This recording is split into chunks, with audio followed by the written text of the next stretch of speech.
A deeper look into the fundamentals of atomic habits to gain a deeper understanding of the 4 laws of behavior change. The first 3 chapters of the book on Atomic Habits, which explains the fundamentals, are discussed in the previous video. In this video we'll go into further depths of how to master your behavior change process. Welcome to SciScape. The third law, make it easy. Chapter 11. The third law of behavior change is to make it easy. The most effective form of learning is practice, not planning. One of the most common questions I hear is, how long does it take to build a new habit? But what people really should be asking is, how many does it take to form new habits? That is, how many repetitions are required to make a habit automatic? The amount of time you've been performing a habit is not as important as the number of times you have performed it. You could do something twice in 30 days or 200 times. It's the frequency that makes the difference. Your current habits have been internalized over the course of hundreds, if not thousands of repetitions. New habits require the same level of frequency. You need to string together enough successful attempts until the behavior is firmly embedded in your mind and you cross the habit line. In practice, it doesn't really matter how long it takes for a habit to become automatic. What matters is that you take the actions you need to take to make progress. Whether an action is fully automatic is of less importance. To build a habit, you need to practice it, and the most effective way to practice is to adhere to the third law of behavior change. Make it easy.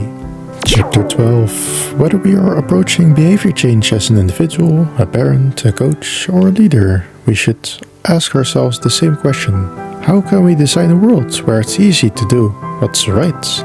Redesign your life so the actions that matter most are also the actions that are easiest to do. It is remarkable how little friction is required to prevent unwanted behavior. When I hide beer in the back of the fridge where I can see it, I drink less. When I delete social media apps from my phone, it can be weeks before I download them again and log in. Human behavior follows the law of least effort. We would naturally gravitate toward the option that requires the least amount of work. Create an environment where doing the right thing is as easy as possible.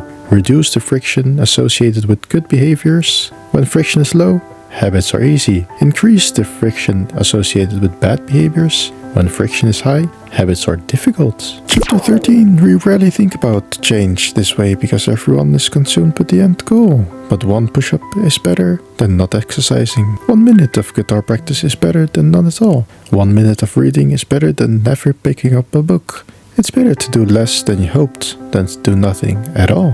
Whenever you're struggling to stick with a habit, you can employ the 2-minute rule. It's a simple way to make your habits easy. Habits can be completed in a few seconds, but continue to impact your behavior for minutes or hours afterwards. Many habits occur at decisive moments, choices that are like a fork in the road, and either send you in the direction of a productive day or an unproductive one. The 2-minute rule states, when you start a new habit, it should take less than 2 minutes to do. The more you ritualize the beginning of a process, the more likely it becomes that you can slip into the state of deep focus that is required to do great things. Standardize before optimize. You can't improve a habit that doesn't exist. Chapter 14. The inversion of the third law of behavior change is to make it difficult. When working in your favor, automation can make your good habits inevitable and your bad habits impossible. It is the ultimate way to lock in future behavior rather than relying on willpower in the moment.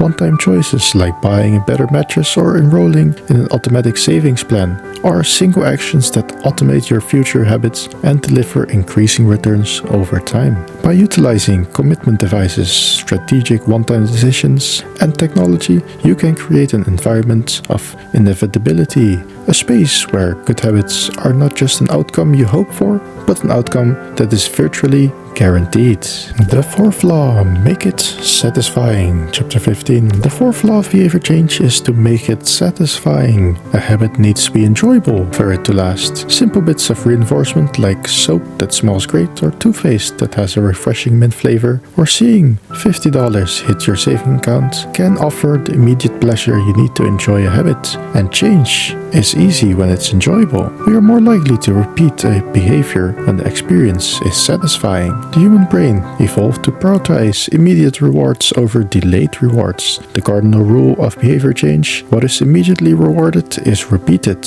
What is immediately punished is avoided. To get a habit to stick, you need to feel immediately successful, even if it's in a small way. The first 3 laws of behavior change: make it obvious, make it attractive, and make it easy, increase the odds that the behavior will be performed this time. The 4th law of behavior change: make it satisfying, increases the odds that the behavior will be repeated next time. Chapter 16. No matter how you measure your improvement, habit tracking offers a simple way to make your habits more satisfying. Each measurement provides a little bit of evidence that you're moving in the right direction and a brief moment of immediate pleasure for a job well done. One of the most satisfying feelings is the feeling of making progress. A habit tracker is a simple way to measure whether you did a habit, like marking an X on a calendar. Habit trackers and other visual forms of measurement can make your habits satisfying by providing clear evidence of your progress. Don't break the chain. Try to keep a habit streak alive. Never miss twice. If you miss one day, try to get back on track as quickly as possible. Chapter 17. The inversion of the 4th law of behavior change is to make it unsatisfying. We are less likely to repeat a bad habit if it's painful or unsatisfying. We are always trying to present our best selves to the world. We comb our hair and brush our teeth and dress ourselves carefully because we know these habits are likely to get a positive reaction. We want to get good grades and graduate from top schools to impress potential employers and mates and our friends and family. We care about the opinions of those around us because it helps if others like us. This is precisely why getting an accountability partner or signing a habit contract can work so well. An accountability partner can create an immediate cost to inaction. We care deeply about what others think of us, and we don't want others to have a lesser opinion of us. A habit contract can be used to add a social cost to any behavior. It makes the cost of violating your promises public and painful. Knowing that someone else is watching you can be a powerful motivator. Thank you for watching. Hope you enjoyed it. Follow along for more to come, and until then, cheerio.